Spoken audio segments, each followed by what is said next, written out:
Hello friends, welcome back to our channel. तो आज से हम शुरू करने जा रहे हैं आपका जनरल साइंस का कंप्लीट कोर्स, जिसमें हम आपका स्टार्ट करेंगे बायोलॉजी से, उसके बाद केमिस्ट्री एंड फिजिक्स।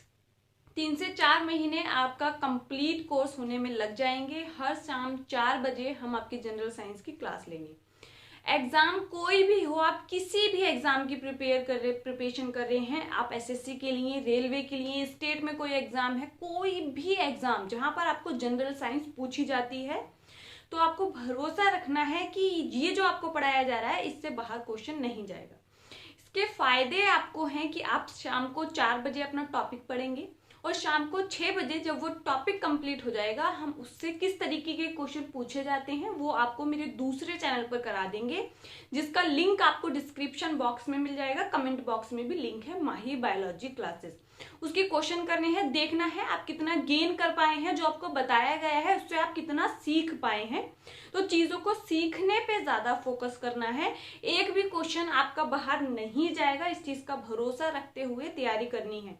कोई भी वैकेंसी आई हुई है, आने वाली है, जिसमें भी जनरल साइंस पूछी जाती है, आपका कंप्लीट कोर्स कराया जाएगा। कोई चार्ज नहीं है, सिर्फ आपने चैनल को सब्सक्राइब करना है, वीडियो को लाइक और शेयर करना है।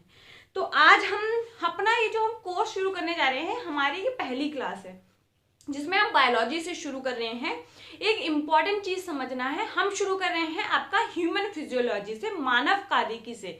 इससे शुरू क्यों कर रहे हैं? क्योंकि आप बायोलॉजी जब पढ़ते हैं और ह्यूमन फिजियोलॉजी को आप अपने आप से कनेक्ट कर पाते हैं, आप चीजों को कनेक्ट करवाते हैं कि हाँ, पाचन इस तरीके से हो रहा है, ये हमारे शरीर में होता है, शोषण हमारे शरीर में होता है, मतलब खुद से कनेक्ट कर पाते हैं, तो आप बायोलॉजी से कनेक्ट कर पाते हैं। इसीलिए यहाँ पर शुरू किया गया है आपका ह्यूमन फिजियोलॉजी से। हम आपका चैप्टर पाचन देखेंगे। उससे पहले यहाँ पर कुछ बेसिक चीजों के बारे में जो आपको पता होना चाहिए, हम उसकी बात करते हैं। सबसे पहले एक इंपॉर्टेंट चीज है 5 जगत वर्गीकरण। 5 जगत वर्गीकरण आपका आर.एच. व्हिटेकर ने दिया था 1969 में, 1969 में। उन्होंने संपूर्ण संसार में जितने भी जीव हैं उनको 5 जगतों में बांटा। वो 5 जगत हैं आपके मोनेरा, प्रोटिस्टा, कवक, पादप और आपका जंतु जगत। अलग अलग लक्षण थे, पढ़ा रखा है, आप चैनल पर देख सकते हैं जाकर। यहाँ पर आप आज जो हम फोकस कर रहे हैं जंतु जगत, क्योंकि मानव भी जो है वो एक प्रकार के जंतु हैं। कैसे पता चला? क्योंकि जब हमने लक्षणों का आधार देखा तो हमने देखा कि मानव विषम पोषी पोषण को शो करते हैं। अब ये पोषण क्या है वो भी हम आगे देखेंगे। यूकैरियोटिक कोशिकाएं होती हैं मानव के अंदर। तो और दूसरा क्या है, यहाँ पर बहुत सारी कोशिकाओं से मिलकर बना होता है। कि आपका शरीर एक कोशिका से मिलकर बना है? नहीं, क्योंकि आप देख रहे हैं आपका इतना बड़ा बॉडी है और आपको पता है इसमें इतनी सारी मिलियन ट्रिलियन में कोशिकाएं हैं कि आप उसको देख नहीं सकते हैं, क्योंकि वो अंदर है। एक कोशिकीय जीव तो हमें पता है अमीबा है, हमने सिर्फ अमीबा का नाम सुना है, ये किताबों में उसका पिक्चर देखा है। हम उसको देखेंगे तो किसकी जरूरत पड़ेगी? माइक्रोस्कोपी की जरूरत पड़ेगी। तो ह्यूमन तो वो नहीं है। मतलब कुछ लक्षणों के आधार पर हम आगे बढ़े। उसमें भी हमने देखा मानवों में जो पोषण होता है वो होलोजोइक प्रकार का होता है, इसको आगे देखेंगे। तो ये चीजें हमें पता चली। मतलब हम किसके अंदर आते हैं? हमको रखा गया जंतु जगत के अंदर। वो आगे क्लासें बटी, ये हुआ वो हुआ, वो हम जब जंतु जगत पढ़ेंगे तब आगे देखेंगे सारे जगतों को डिटेल में। पादप जगत आप देखते हैं, पादप बॉटनी में पढ़ लेते हैं, जंतु जगत अलग पढ़ लेते हैं, बैक्टीरिया मोनेरा में चला जाता है। मतलब सब चीजें आपने डिटेल में देखनी है, तो वो चीजें आपने टेंशन नहीं लेनी है। हमें पता चला कि 5 जगत है। अब दूसरी इंपॉर्टेंट चीज आती है कि हमने पोषण को देखा। जब हम ह्यूमन फिजियोलॉजी शुरू करेंगे तो हम उसमें देखेंगे पोषण। पोषण क्या होता है? इंपॉर्टेंट चीज है, समझ में आनी चाहिए, बेसिक कॉन्सेप्ट है। पोषण क्या है? आप देखते हैं कि हम भोजन खाते हैं, हम भोजन लेते हैं, बहुत सारी चीजें हम खाते हैं।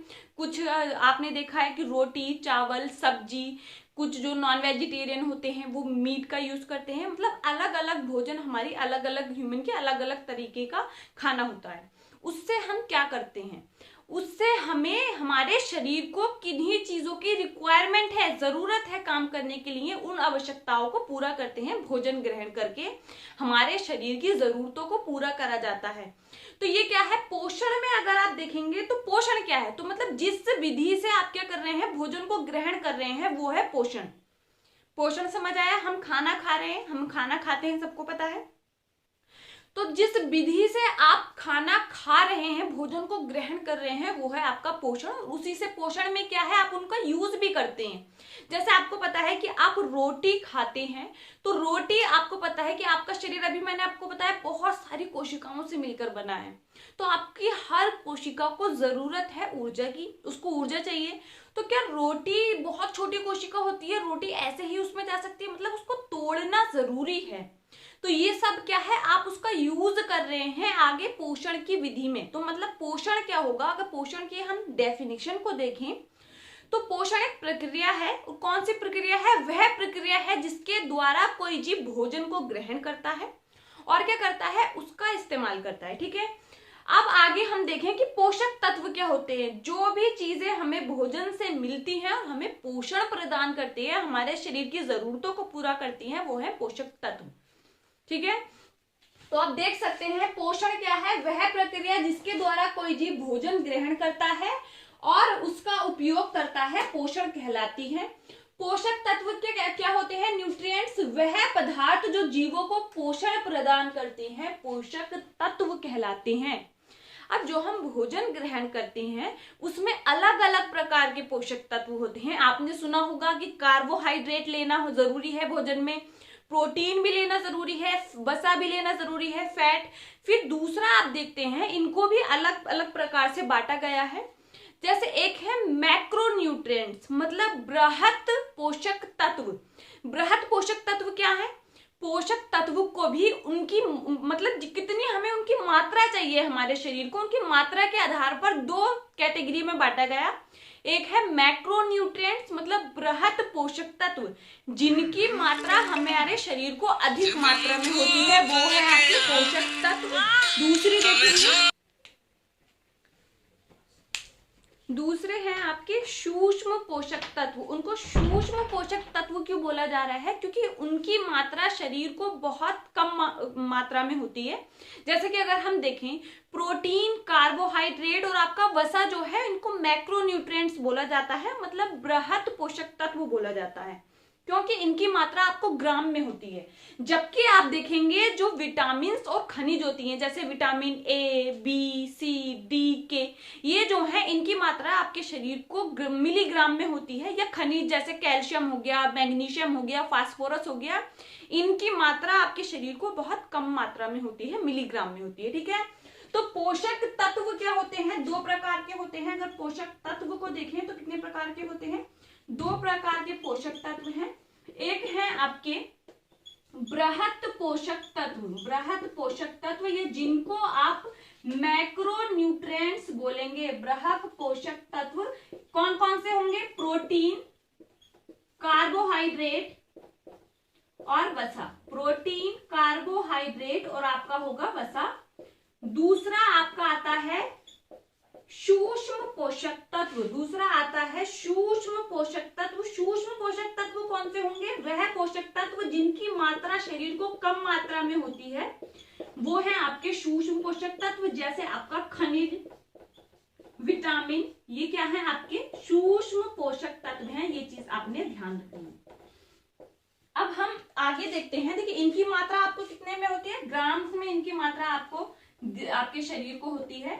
यहाँ पर आपको मिलीग्राम में ये मात्रा लेनी होती है। ये चीज भी आपने ध्यान रखना है। पोषक तत्व कौन कौन से हैं? बृहत पोषक तत्व, प्रोटीन, कार्बोहाइड्रेट, वसा है। सूक्ष्म पोषक तत्व कौन से हैं? खनिज जैसे कैल्शियम, मैग्नीशियम, आपका फास्फोरस, ये सब क्या है? आयरन आपके खनिज है। फिर विटामिन आते हैं, अलग अलग प्रकार होते हैं, ए, बी, सी, डी, के, ये सब हम आगे बात करेंगे। ई भी होता है जब विटामिन पढ़ेंगे। ठीक है, अब दूसरी चीज देखिए, पोषण भी अलग अलग जीवों में अलग अलग प्रकार का हो सकता है। जैसे हमने मानव में देखा, मानव में जो पोषण होता है वो विषम पोषी होता है। विषम पोषी का मतलब है कि जीव अपना भोजन खुद से नहीं बना सकता है, उसको किसी दूसरे पर डिपेंड होना ही है, होना ही पड़ेगा, वो होता ही है दूसरे पे डिपेंड। जैसे कि मानव अपना भोजन खुद नहीं बना सकता। खुद से बनाने का मतलब किचन में खाना बनाने से नहीं है, क्योंकि आप किचन में भी जो खाना बना रहे हैं, वो चीजें आप सब्जी जो ला रहे हैं या मसाले जो ला रहे हैं, वो सारे प्लांट से आ रहे हैं। ऑयल जो ले रहे हैं, वो सारा प्लांट से ही निकल रहा है। मतलब आप प्लांट पर डिपेंडेंट है, दूसरों पर डिपेंडेंट है। इसी तरीके से जो 5 जगत बांटे गए हैं उन सब में पोषण का प्रकार अलग अलग है। कोई स्वपोषी होता है, स्वपोषी वो होते हैं जो अपना भोजन खुद बना लेते हैं, उनको इस तरीके से कि सब्जी लानी है, रोटी लानी है, रोटी बनानी है आटे से, मतलब दाल चावल लाना है, इस तरीके की कोई टेंशन नहीं है। उनको कुछ कच्चा माल लेना होता है जो कि वो एनवायरमेंट से ही लेते हैं और अपने अंदर उसको भोजन को बना लेते हैं, किसी की जरूरत नहीं है उनको। तो ये क्या है, ये आप देखेंगे स्वपोषी प्रकार होता है। मतलब पोषण के भी अगर हम देखें तो क्या है, प्रकार होते हैं। पोषण के प्रकार क्या होंगे, एक होगा आपका स्वपोषी, एक कौन से जीव होंगे जो है स्वपोषी, मतलब अपना भोजन वो खुद से बना लेते हैं। पोषण के अब क्या देखते हैं, प्रकार। पोषण के प्रकार कितने होते हैं, 2 प्रकार होते हैं। स्वपोषी, अपना भोजन जो स्वयं बना लेते हैं, और दूसरा है आपका विषमपोषी, हेटेरोट्रॉफ, विषमपोषी, जो अपना भोजन खुद नहीं बना सकते। स्वपोषी का अगर आप उदाहरण देखें तो आप देख सकते हैं जो हरे पादप होते हैं वो क्या करते हैं, अपना भोजन खुद से बना लेते हैं। जिस प्रक्रिया के द्वारा बनाते हैं वो है आपकी प्रकाश संश्लेषण। डिटेल में पढ़ेंगे जब बॉटनी पढ़नी है, क्योंकि आपने देखा था इस बार ग्रुप डी 2020 में इतने सारे क्वेश्चन आपको प्रकाश संश्लेषण क्रिया से मिले थे। या कहीं पर आपको रिएक्शन पूछा गया था, कहीं पर आपको पूछा गया था कि जल के कितने अणु अवशोषित हुए, मतलब आपको बहुत सारे भर भर के क्वेश्चन मिले थे प्रकाश संश्लेषण। डिटेल में पढ़ेंगे, अच्छे से समझेंगे। अभी इतना समझिए, जो स्वपोषी जीव होते हैं, कौन से जीव होते हैं, वह जीव जो अपना भोजन स्वयं बना लेते हैं, वह कौन से जीव होते हैं, स्वपोषी होते हैं। उदाहरण अगर हम उसका देखते हैं तो क्या है उदाहरण, यहाँ पर हरे पादप उदाहरण होते हैं, मतलब ग्रीन प्लांट्स जो होते हैं। दूसरा उदाहरण अगर हम देखें BGA, अभी ये BGA क्या बला है, तो यहाँ पर समझेंगे BGA का मतलब होता है ब्लू ग्रीन एल्गी, मतलब नीले हरे शैवाल।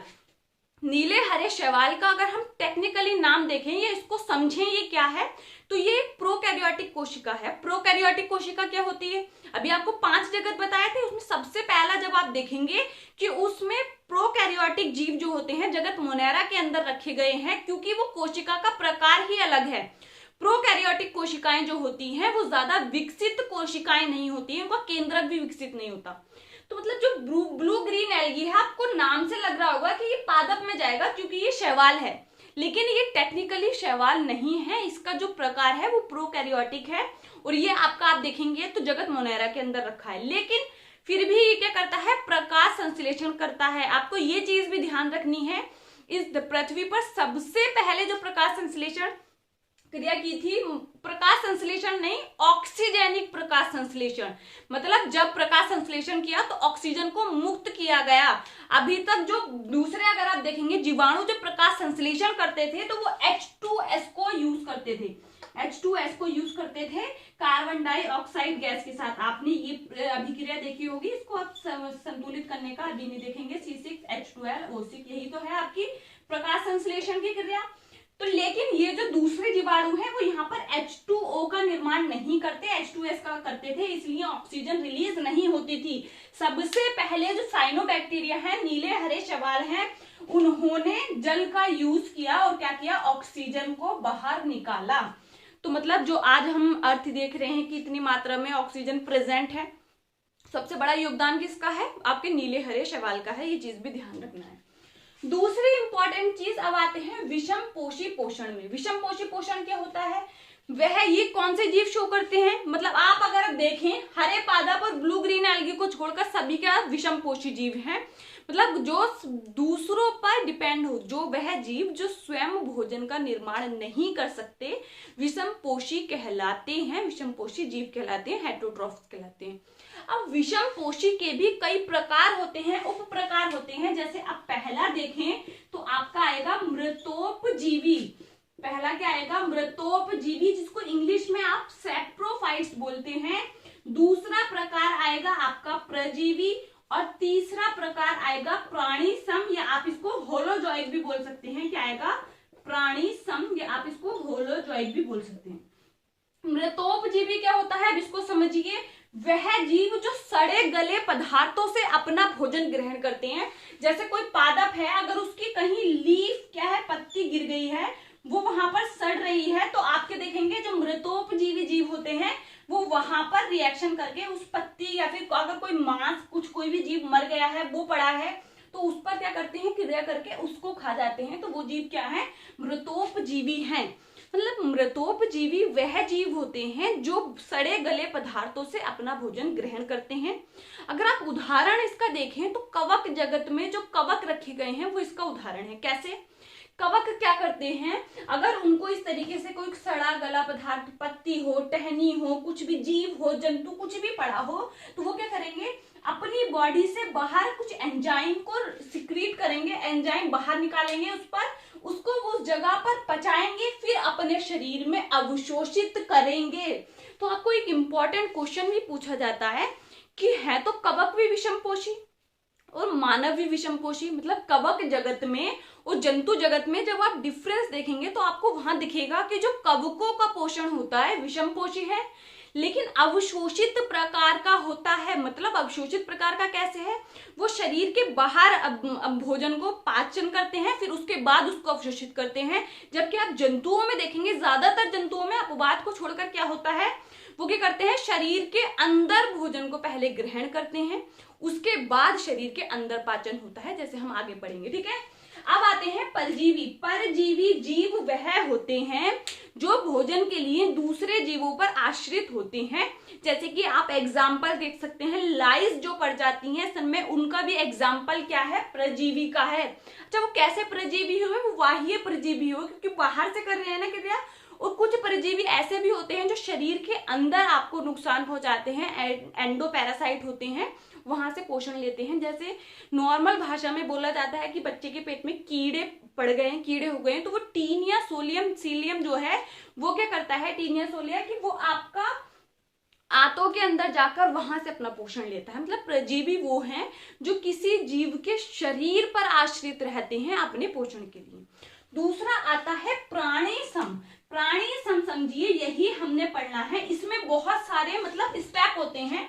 प्राणी सम क्या होता है, भोजन को आप अपना जब पोषण का प्रकार देखेंगे तो आप देखेंगे क्या करा जाता है, भोजन खाया जाता है, कुछ भी खाया, दाल चावल रोटी सब्जी जो भी खाया आपने, उसमें क्या है, आपने खाने को खाया, अंदर शरीर के पाचन होगा उसका पहले, फिर उसमें से जो जरूरी चीजें होंगी, पाचन क्या है, मतलब कार्बनिक अणुओं को सरलतम अणुओं में तोड़ना, तो पाचन है, वहां पर ग्लूकोज वगैरह ये सब बने, प्रोटीन से अमीनो अम्ल बना, वसा आपका ग्लिसरॉल फैटी एसिड में टूटा, वो शरीर में क्या हुए, अवशोषित हुए। सबसे पहले पाचन हुआ, फिर अवशोषण हुआ। अब उसको क्या है, स्वांगीकरण करने की जरूरत है, मतलब वो पोषक तत्व आपके ब्लड में गए, ब्लड पूरे शरीर में गया, उससे उसको क्या है, वो मिल गया, वो जो भी उसको चाहिए था। फिर उसके बाद आप देखेंगे कि कुछ चीजें ऐसी भी होती हैं जिनको बाहर निकालना भी जरूरी होता है, जो पाचन की क्रिया के तहत बनती हैं। ये चीज इतनी समझ आई, आगे बढ़े।